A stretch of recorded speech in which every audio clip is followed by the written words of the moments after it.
এই ব্যাংকটিকে জামাত মুক্ত করার কথাও বলা শুরু হয়েছে।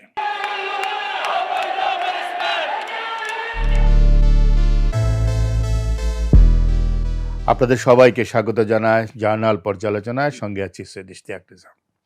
আজকে আমরা নতুন করে দেখতে পাচ্ছি ঢাকার প্রাণকেন্দ্র মতিঝিল, যাকে বলা হয় ব্যাংক পাড়া, সেখানে নতুন করে অস্থিরতা দৃশ্যমান হচ্ছে। তাই আমাদের শিরোনাম আজকে ব্যাংক পাড়ায় আবার এস আলমের পদধ্বনি।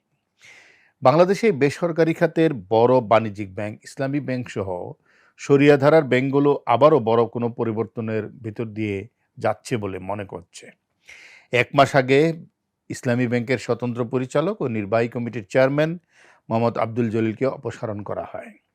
অতি সম্প্রতি ব্যাংকটির ব্যবস্থাপনা পরিচালক অর্থাৎ এমডি উমর ফারুককে 1.5 মাসের বেশি সময়ের জন্য বাধ্যতামূলক ছুটিতে পাঠানো হয়েছে।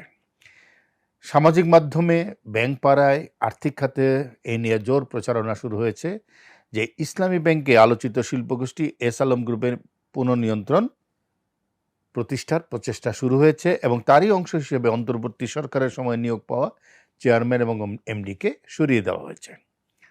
অন্যদিকে বিপরীত প্রচারণাও আছে যে ইসলামী ব্যাংকের ম্যানেজমেন্ট নিয়োগ জালিয়াতিতে ধরা পড়েছে।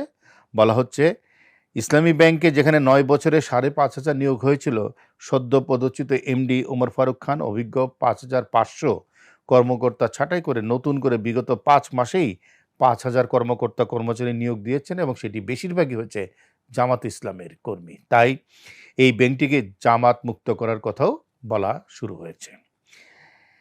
ঠিক এই যখন পরিস্থিতি, তখন রোববার আমরা দেখলাম যে দেশের 6 ইসলামী ব্যাংক ধারা থেকে চাকরিচ্যুত কর্মকর্তা কর্মচারীরা তাদের চাকরি পুনর্বহালের দাবিতে মতিঝিলে মানববন্ধন করেছেন। মানববন্ধন কর্মসূচি পালনকারী কর্মকর্তা কর্মচারীদের অভিযোগ যে 2024 সালের 5ই আগস্টের পর কোনো ধরনের কারণ দর্শানো ছাড়াই ইসলামী ধারার ব্যাংকগুলো থেকে তাদের অন্যায়ভাবে অব্যাহতি দেওয়া হয়েছে এবং এই যে বরখাস্তকৃত কর্মীদের সংখ্যা প্রায় 10,000। এই মানববন্ধন কর্মসূচিতে 6টি শরিয়া ভিত্তিক ব্যাংকের ভুক্তভোগীরা অংশ নেন। ব্যাংকগুলো হলো ইসলামী ব্যাংক তো আছেই, আছে ফার্স্ট সিকিউরিটি ইসলামী ব্যাংক, ইউনিয়ন ব্যাংক, আল আরাফা ইসলামী ব্যাংক, গ্লোবাল ইসলামী ব্যাংক এবং সোশ্যাল ইসলামী ব্যাংক। এই 6টি চট্টগ্রাম ভিত্তিক শিল্পগোষ্ঠী এস আলমের নিয়ন্ত্রণে ছিল আওয়ামী লীগের আমলে। সমাবেশ থেকে বক্তারা 3 দফা দাবি পেশ করেছেন। 1, অবিলম্বে সব চাকরিচ্যুত কর্মীকে স্বপদে বহাল করতে হবে। 2, বকেয়া বেতন ভাতা পরিশোধ করতে হবে। 3, ভবিষ্যতে যেন কোনো পেশাজীবী এমন বৈষম্যের শিকার না হন সেই নিশ্চয়তা দিতে হবে। এই 6 ব্যাংকের নিয়ন্ত্রণ ছিল, যেটা আগে বলেছি, এস আলমের। আওয়ামী লীগ সরকারের পতনের পর এস আলম ব্যাংকগুলো নিয়ন্ত্রণ হারায় এবং তাদের শেয়ারগুলো জব্দ করা হয়। ইসলামী ব্যাংক বাংলাদেশ লিমিটেডের সামনে ব্যাংক কর্মকর্তাদের মানববন্ধনের পরপরই একই স্থানে পাল্টা কর্মসূচি পালন করে ইসলামী ব্যাংক ভুক্তভোগী গ্রাহক সমন্বয় পরিষদ নামে একটি গ্রুপ। এর আয়োজক একটি ইসলামিক রাজনৈতিক দল অর্থাৎ জামাত ইসলামী বলে ধারণা করা হচ্ছে। বলা হচ্ছে এদের মদত দিচ্ছে এই জামাত ইসলামী এবং ইসলামীর এবং এই দলটির বিভিন্ন পর্যায়ের নেতাকর্মীরা। গ্রাহকদের সমাবেশে সংগঠনের সভাপতি নুরুন নবী মানিক 5 দফা দাবি উত্থাপন করেন। সেগুলো হলো, এস আলম সহ সংশ্লিষ্ট সব শীর্ষ লুটেরাকে গ্রেফতার করতে হবে, দেশে থাকা সম্পদ তাদের বাজেয়াপ্ত করতে হবে, বিদেশে পাচার হওয়া অর্থ ফিরিয়ে আনতে হবে, ব্যাংক রেজুলেশন আইনে সংযোজিত 18 ক ধারা বাতিল করতে হবে এবং ব্যাংকের সামনে মব সৃষ্টির সুযোগ বন্ধ করতে হবে।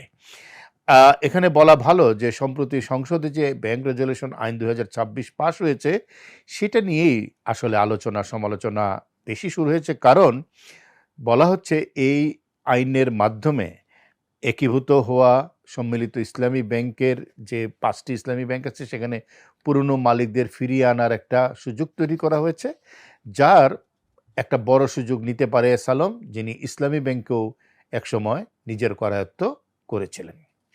আজকের মতো জার্নাল পর্যালোচনা এখানেই শেষ করছি। সবাই ভালো থাকবেন।